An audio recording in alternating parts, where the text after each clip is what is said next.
आज करेंगे हम एम एस वर्ड में व्यू के ऑप्शंस। व्यू टैब में जो ऑप्शंस होते हैं बेसिकली इसके हेल्प से आप अपने डॉक्यूमेंट को जिस तरीके से दिखाना चाहते हो स्क्रीन के ऊपर वो चीज़ आप इसमें मेंटेन कर सकते हो, मैनेज कर सकते हो। जैसे अभी मैंने ये डॉक्यूमेंट में एक रैंडम पैराग्राफ लेकर आया। अब इस पैराग्राफ को मुझे ये सारे ऑप्शंस अभी दिखाई दे रहे हैं, यानी कि मैं अभी इसमें डॉक्यूमेंट में एडिटिंग कर सकता हूँ। जो भी एडिटिंग करनी हो मुझे, मैं यहाँ से ऑप्शन पे जाकर के उस पर्टिकुलर ऑप्शन को सिलेक्ट करके कर सकता हूँ।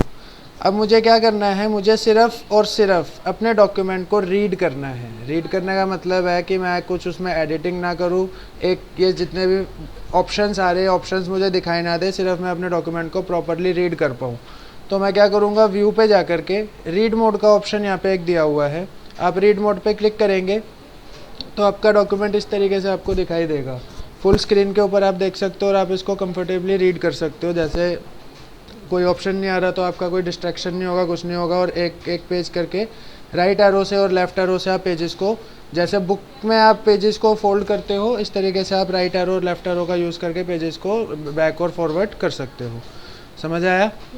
अब रीडिंग लेआउट से अगर आपको बाहर आना है तो कीबोर्ड में एस्केप का बटन होता है, आप एस्केप का बटन प्रेस करोगे, आप रीडिंग लेआउट से बाहर आ जाओगे। ठीक है। नेक्स्ट होता है आपका प्रिंट लेआउट। प्रिंट लेआउट आपका डिफ़ॉल्ट व्यू होता है। डिफ़ॉल्ट व्यू के अंदर मतलब कि आप जैसे इसके अंदर कोई भी सेटिंग करनी हो, जैसे पेज में आपको दिखाई दे रहा है, अलग अलग पेजेस आपको दिखाई देते हैं। आप कोई नया पेज एंटर करते हो इसके अंदर तो देखो पेजेस के अकॉर्डिंग आपको आपका डॉक्यूमेंट दिखाई देता है, यानी कि जैसा प्रिंट निकलेगा सेम उस तरीके का आप उसको स्क्रीन पे देख सकते हो। ये डिफ़ॉल्ट लेआउट होता है। क्लिक कर दोगे, नहीं क्लिक करोगे, हटा दोगे, तब भी ये लेआउट आपका इसी तरीके से दिखाई देगा। क्लियर हुआ? नेक्स्ट होता है वेब लेआउट। वेब लेआउट में क्या होता है, जैसे आपने कोई वेबसाइट ओपन करी हो, वेबसाइट के अंदर अलग अलग पेजेस दिखाई नहीं देते हैं। एक प्रॉपर एक ही कंटेंट में आपको सारी चीज़ें दिखाई देंगी। जैसे कोई आपने इमेज लगा रखी है, सर्च पे गए, शेप पे जा कर के मैंने यहाँ पे सपोज एक ये बॉक्स बना दिया। अब मैं व्यू पे गया और व्यू पे जाके मैंने वेब लेआउट कर दिया। तो जैसे इंटरनेट के ऊपर आपको आपका पेज दिखाई देगा, पेजेस जो आपके साइड में पेजेस हो रहे थे, फर्स्ट पेज सेकंड पेज, वो चीज़ आपको दिखाई नहीं देगी। आप as a internet web page अपने डॉक्यूमेंट के ऊपर काम कर सकते हो। जितना भी आप डेटा इसके अंदर डालोगे वो सारा डेटा आपका कंटिन्यूसली एक ही स्क्रीन पे आपको दिखाई देगा, डिफरेंट पेजेस आपको दिखाई नहीं देंगे। ये होता है आपका वेब लेआउट। वेब लेआउट के बाद नेक्स्ट होता है आपका आउटलाइन। आउटलाइन पे आप क्लिक करोगे तो आपको सिर्फ और सिर्फ आपके डॉक्यूमेंट का टेक्स्ट पार्ट दिखाई देगा। कोई भी आपने उसके अंदर इमेज या कोई भी अलग ऑब्जेक्ट अगर आपने उसके अंदर प्लेस कर रखा होगा तो वो आपको दिखाई नहीं देगा। ये होता है आपका आउटलाइन व्यू। सिर्फ आपको आपका टेक्स्ट उसके अंदर दिखाई देता है और कुछ दिखाई नहीं देता। ऐसे ही ड्राफ्ट व्यू होता है। ड्राफ्ट व्यू भी आउटलाइन व्यू की तरह ही होता है। इसके अंदर भी आपको कोई ऑब्जेक्ट या कोई इमेज दिखाई नहीं देगी, सिंपली आपको सिर्फ टेक्स्ट दिखाई देगा। ठीक है। तो कंफर्टेबली काम करने के लिए एमएस वर्ड के अंदर आपको हमेशा प्रिंट लेआउट का ही यूज़ करना है। बाकी ऑप्शंस के बारे में आपको पता होना चाहिए, तो मैंने आपको बता दिया। मोस्टली आपका प्रिंट लेआउट में ही काम होता है। क्लियर हुआ? ड्राफ्ट और आउटलाइन में डिफरेंस? कोई ज़्यादा डिफरेंस नहीं। देखो ड्राफ्ट के अंदर आप देखोगे आपको सिर्फ टेक्स्ट आपका दिखाई दे रहा है, आपको बाउंड्री नहीं दिखाई दे रही है कि आपके पेज की बाउंड्री कहाँ पर है, कैसे है। बट आप आउटलाइन व्यू करोगे तो आपको ये ऐसे डॉट डॉट्स करके आपके पेज की बाउंड्री भी दिखाई देगी, बस इतना डिफरेंस है। इमेजेस आपको ना तो ड्राफ्ट में दिखाई देती है ना ही आपको आउटलाइन में दिखाई देती है। समझ में आया? तो मोस्टली आपको प्रिंट लेआउट में ही काम करना होता है। इसके बाद आपको शो और हाइड के अंदर दिया हुआ है, जैसे ये पेज मूवमेंट है। पेज मूवमेंट पे आप क्लिक करोगे, जैसे साइड टू साइड भी है, वर्टिकल भी है। अब साइड टू साइड वाला ऑप्शन हाईलाइट नहीं हो रहा है। रीज़न, हमने सिंगल पेज के अकॉर्डिंग अपनी विंडो को सेट किया हुआ है। अगर आप इसको थोड़ा सा जूम कम कर दोगे या फिर आप मल्टीपल पेजेस इसके अंदर डाल दोगे तो आपका साइड बाय साइड या फिर एक बार में आप 2 पेजेस देखना चाहते हो तो वो आपका हो जाएगा। वो बड़ी स्क्रीन के ऊपर काम करता है, छोटी स्क्रीन पे काम नहीं करेगा। तो इसको आप 100% पे ही रखोगे और इसको आप वर्टिकल ही स्क्रॉलिंग कर सकते हो इसकी। नेक्स्ट आ जाओ शो और हाइड पे। जैसे रूलर देखो, अभी टिक नहीं लगा हुआ है इस पर, मैंने यहाँ पे टिक लगा दिया रूलर पे, तो आपको ये पेज के टॉप पे और पेज के लेफ्ट पे एक रूलर दिखाई देगा। इसके हेल्प से आप अपना मार्जिन्स वगैरह सेट कर सकते हो। ऐसी ग्रिड लाइंस आपको देखनी है, ग्रिड लाइंस पे आपने टिक लगा दिया, ये आपको ग्रिड लाइंस दिखाई देगी। जैसे आपको कोई ग्राफ बनाना है, कुछ भी करना है तो आप इस तरीके से ग्रिड लाइंस का यूज़ कर सकते हो। हटाना चाहते हो ग्रिड लाइंस को टिक लगा दो दोबारा। ऐसे रूलर को हटाना चाहते हो क्लिक कर दो, टिक हट जाएगा, दोनों रूलर्स आपके हाइड हो जाएंगे। ऐसी नेविगेशन पेन होता है, नेविगेशन पेन पे आप क्लिक करोगे आपको साइड में ऐसे नेविगेशन पेन दिखाई देगा। अब आप जिस भी डॉक्यूमेंट पे, जिस भी हेडिंग पे जाना चाहते हो, जिस भी पेज पे जाना चाहते हो, वो आप यहाँ से देख सकते हो और उस पर सीधा स्विच कर सकते हो क्लिक करके। ठीक है, जैसे पेज नंबर 1 पे जाना है, यहाँ क्लिक करा, पेज 1 पे आ गए, पेज 2 पे जाना है, यहाँ क्लिक करा, पेज 2 पे आ गए। तो ये होता है आपका नेविगेशन पेन। इसको शो और हाइड करने के लिए आप यहाँ से टिक और अनटिक इसको कर सकते हो। क्लियर हुआ? सर जैसे ग्रिड लाइन है तो उसमें अगर हमें ग्राफ बनाना है तो ग्राफ कैसे ड्रॉ करेंगे? ग्राफ ड्रॉ करने के लिए आपने ये ग्रिड लाइन बनाई, इंसर्ट पे जाओगे, शेप्स पे जाओगे। अब मान लो आपको कोई लाइन बनानी है, आपको इस वाले बॉक्स से लेकर के इस वाले बॉक्स तक लाइन बनानी है, तो आप इसको इस तरीके से बॉक्स के अकॉर्डिंग कर सकते हो। ठीक है, कुछ भी ड्राइंग करनी हो वो आप यहाँ पे कर सकते हो। ठीक है, नेक्स्ट है आपका व्यू में ग्रिड लाइन्स हटा दो, हट जाएगा। इसके बाद आता है आपका जूम। जूम में क्या होता है, जैसे अभी नॉर्मली आपका ये 100% जूम पे है, जूम पे आप जाओ 200% अगर आप कर देते हो तो आपका पेज डबल मतलब जूम आपको दिखाई दे जाएगा, थोड़ा बड़ा बड़ा दिखाई देगा। इसको आप और ज़्यादा बढ़ा सकते हो, घटा सकते हो। मान लो 100% करना है, यहाँ पे परसेंटेज 200 तो यहाँ पे लास्ट है, बट आप उसको यहाँ से और ज़्यादा बढ़ा सकते हो। 200 के बदले मान लो 400 करना है, तो आप यहाँ पे 400 टाइप करके ओके कर दोगे तो ये 400% जूम हो जाएगा। ठीक है, वन टाइम में आपको 100% जूम पे जाना है, आप यहाँ से 100% कर दोगे, वन टाइम में 100% जूम हो जाएगा। आपको वन टाइम में वन पेज देखना है तो आप ये जूम में जाके वन पेज पे क्लिक कर दोगे तो वन टाइम में आपको वन पेज पूरा का पूरा दिखाई देगा ऐसे।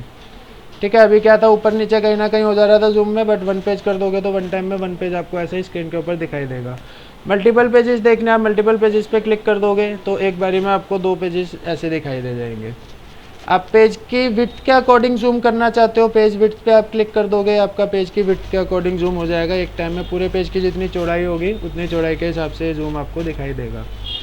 तो ये जूम के ऑप्शंस क्लियर हुए आपको? कोई डाउट?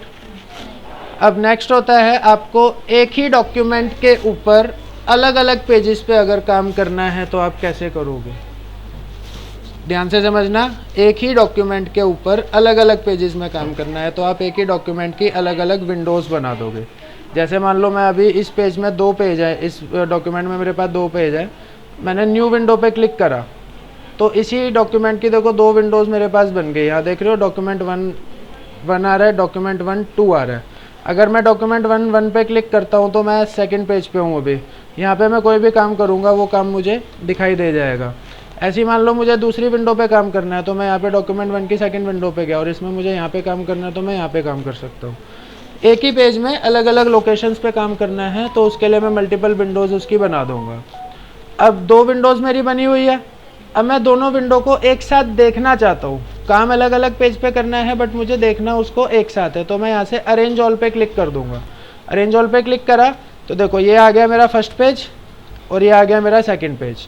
तो मैं दोनों डॉक्यूमेंट्स पे साइमल्टेनियसली मतलब एक साथ देख भी सकता हूँ और एक साथ अलग अलग जगह पे काम भी कर सकता हूँ। तो ये था मेरा अरेंज ऑल। अब अरेंज ऑल में ये तो था हॉरिजॉन्टली आपका ऊपर आ गया। अब मैं इसको वर्टिकली देखना चाहता हूँ, मतलब हाफ स्क्रीन पे देखना चाहता हूँ, तो मैं यहाँ से व्यू साइड बाय साइड पे क्लिक करूँगा। व्यू साइड बाय साइड पे क्लिक करा तो ये विंडो आपकी ऐसे साइड बाय साइड दिखाई दे जाएगी। सर मतलब ये फर्स्ट पेज है वो सेकंड पेज है? हाँ, तो ऐसे ही मान लो आप किसी आपके एक एग्जांपल से समझते हैं। फर्स्ट पेज पे आपके सारे क्वेश्चंस लिखे हुए हैं और उनके आंसर्स आपने लिखे हैं। मान लो सेकंड पेज पे फर्स्ट क्वेश्चन का आंसर है, फिफ्थ पेज पे सेकंड क्वेश्चन का आंसर है, सेवन्थ पेज पे थर्ड क्वेश्चन का आंसर है। तो आप फर्स्ट विंडो पे क्वेश्चन वाला पेज खोल के रखो और दूसरी वाली विंडो से आप उसको अलग अलग कर सकते हो। ठीक है, अभी देखा आपने, मैं एक को अगर स्क्रॉल कर रहा हूँ ना तो दूसरी वाली मेरी साथ में स्क्रॉल हो रही है। जैसे मैं अभी इस वाली विंडो पे भी फर्स्ट पेज पे आ गया, इस पे भी फर्स्ट पेज पे आ गया, मैंने इसको स्क्रॉल करा तो दूसरी वाली मेरी साथ में स्क्रॉल हो गई है ना। मुझे ऐसा करना है कि दोनों विंडो एक साथ स्क्रॉल ना हो, तो यहाँ पे आपका विंडो के अंदर ही ऑप्शन दिया हुआ है सिंक्रोनस स्क्रॉलिंग का। सिंक्रोनस स्क्रॉलिंग पे आप टिक कर दोगे तो वो ऑप्शन अनटिक हो जाएगा। मतलब अब आप क्या करोगे, अगर आपने एक विंडो को दूसरे पेज पे रखा है और आप दूसरी विंडो को स्क्रॉल भी करोगे तो पहली वाली विंडो पे आपका कोई असर नहीं पड़ेगा। ये सिंक्रोनस स्क्रॉलिंग आपने डिसेबल कर दिया। इसको दोबारा से आप इनेबल अगर करते हो, इनेबल कर दिया, अब आप इस स्क्रॉलिंग करोगे तो दोनों विंडोज़ आपकी एक साथ स्क्रॉल होगी। समझ में आया? सिंक्रोनस स्क्रॉलिंग से आप ऐसे कर सकते हो। अब मान लो आपने एक विंडो को सिस्टम ने आपको ऑटोमेटिक रीसेट करके दिया था, आपने माउस से क्लिक करके किसी विंडो को कहीं रख दिया, किसी विंडो को कहीं रख दिया। अब आप वापसी इसको पहले जैसा हाफ स्क्रीन पे रखना चाहते हो, तो आप क्या करोगे, विंडो में जा करके यहाँ से रीसेट विंडो पोजीशन का ऑप्शन है, इस पर क्लिक कर दोगे तो आपकी विंडो पहले से मतलब बिल्कुल पहले जैसी हो जाएगी। समझ में आया? तो ये विंडो का ऑप्शन आपका क्लियर हो गया है। अब यहाँ पे दिया हुआ है स्विच विंडोज़। स्विच विंडोज़ से क्या होता है, आप क्लिक करोगे, अभी आप डॉक्यूमेंट 1 वाली हाईलाइट है, आप सेकंड विंडो पे क्लिक करोगे, सेकंड विंडो हाईलाइट हो जाएगी। तो जो काम आप यहाँ से कर सकते हो ऐसे 1 2 करके, जो भी विंडो पे आप जाना चाहते हो वो काम आप यहाँ से स्विच विंडो से भी कर सकते हो। ठीक है। अब जैसे मुझे एक विंडो को क्लोज़ करना है, मैंने एक विंडो को क्लोज़ कर दिया, ये विंडो रह गई, इसको मैंने बड़ा कर दिया। अब ये मेरा बिल्कुल पहले जैसा फर्स्ट विंडो जैसे हम नॉर्मल काम करते थे उस तरीके से हो गया। अब इसके अंदर एक ऑप्शन और दिया हुआ है स्प्लिट का। स्प्लिट से क्या होता है, जैसे आपने अभी न्यू विंडो करा था तो सिस्टम ने अपने अकॉर्डिंग उसको अपने हिसाब से दूसरी विंडो बना दिया था। आप अपने हिसाब से, सिस्टम के हिसाब से नहीं, अपने हिसाब से विंडो को ब्रेक करना चाहते हो तो आप यहाँ से स्प्लिट पे क्लिक करोगे और जहाँ भी आपको स्प्लिट चाहिए वहाँ पे आप स्प्लिट की पोजीशन को सेट कर सकते हो। तो इतने स्क्रीन में आपकी पहली विंडो चलेगी और इतने स्क्रीन में आपकी दूसरी विंडो चलेगी। ठीक है। अब जैसे आप यहाँ पे कोई काम करोगे, काम एक ही जगह पे होगा बट दिखाई आपको दोनों जगह पे देगा। स्प्लिट से क्या होता है, अभी आपने जैसे नॉर्मल विंडो करा था, न्यू विंडो करा था, कंप्यूटर ने अपने अकॉर्डिंग आपको विंडो बना के दे दी।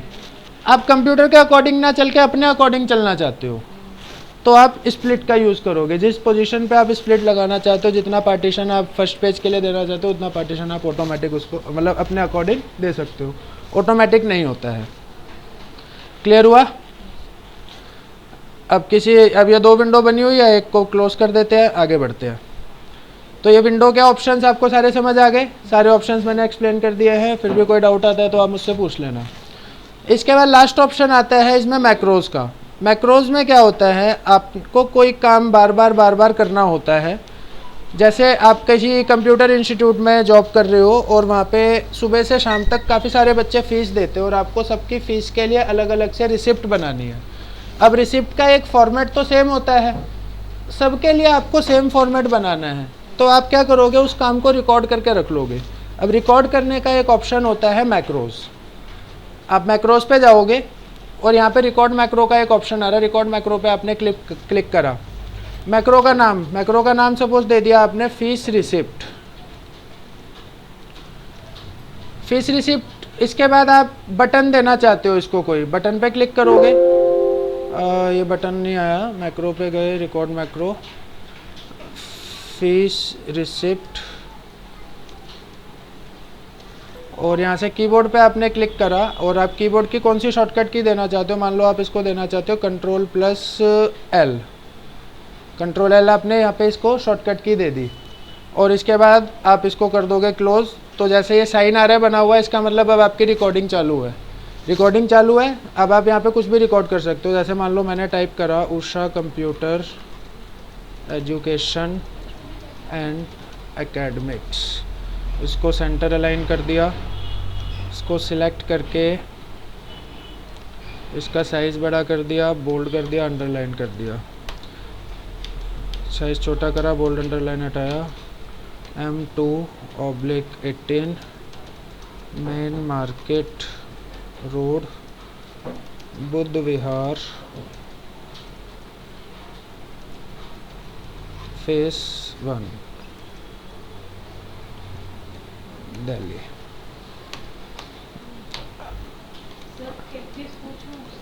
रिसीव्ड विद थैंक्स फ्रॉम, जो भी स्टूडेंट का नाम आएगा वो आएगा। सम ऑफ रुपीज़, जो भी रुपीज़ आप यहाँ पे डालोगे वो आ जाएगा। By cash cheque online for the month of जो भी मंथ आप यहाँ पे डालोगे वो मंथ आ जाएगा। और नीचे आप डाल दोगे for Usha computer education and academics.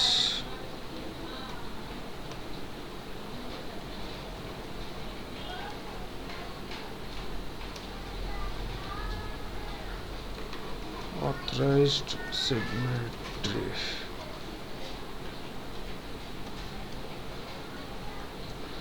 अब ये एक आपने रिसिप्ट बना दी, ठीक है।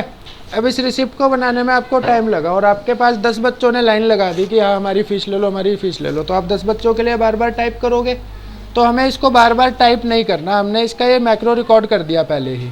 अब स्टॉप रिकॉर्डिंग पे क्लिक कर दिया। इसके बाद मान लो मैंने इसको सेव कर दिया फ़ी रिसिप्ट के नाम से। शॉर्टकट की आपको याद है ना क्या बनाई थी इसकी? कंट्रोल एल बनाई थी। अब कोई दूसरा बच्चा आया फीस देने के लिए, आपने MS वर्ड ओपन करा और जो काम आपने वहाँ पे करा था, क्या करा था? फीस रिसिप्ट को रिकॉर्ड करा था। जैसे आप कंट्रोल एल दबाओगे फीस रिसिप्ट आपकी ऑटोमेटिक आ जाएगी। यार नहीं रही। व्यू पे गए, मैक्रोस पे गए, व्यू मैक्रोस पे क्लिक करा, फी रिसिप्ट इसको कर दिया रन, तो आपकी फी रिसिप्ट ऑटोमेटिक जनरेट हो गई, ठीक है। इसमें शायद कंट्रोल एल में कोई प्रॉब्लम हो रही है, कंट्रोल एल से ये कुछ और काम हो रहा है, तो ये शॉर्टकट की इसकी हमने दूसरी बना रखी है, तो इस वजह से नहीं चल रहा है। दूसरे सिस्टम पे आप करोगे तो कंट्रोल एल से यही फी रिसिप्ट आपकी आ जाएगी। तो यही पूरा काम देखो कितनी देर में हो गया। दूसरा आप MS वर्ड ओपन करो, दूसरे बच्चे की रिसिप्ट बनानी है, पूरा का पूरा टाइप करने से बेटर है आप व्यू पे जाओ, मैक्रोस पे जाओ, व्यू मैक्रो पे क्लिक करो और इस फी रिसिप्ट वाले मैक्रो को सिलेक्ट करके रन कर दो, ये मैक्रो आपका चल जाएगा। शॉर्टकट की से भी आप इसको कर सकते हो। तो इजी प्रोसेस है और आप अपने काम को बहुत फास्ट तरीके से मैक्रो का यूज़ करके कर सकते हो। जो भी आपके रिपीटेड टास्क होते हैं, रिपीटेड जितने भी काम होते हैं, उन सभी कामों को आप ऑटोमेटिक रिकॉर्ड करके रखो और जब भी आपको नीड हो आप सीधा उसकी शॉर्टकट की प्रेस करो, वो काम आपका हो जाएगा। समझ में आया आपको व्यूज़ के ऑप्शन? सारे ऑप्शंस कवर हो गए हैं। अब आपको प्रैक्टिस करनी है और कोई भी डाउट आता है तो इसका आपको पूछना है।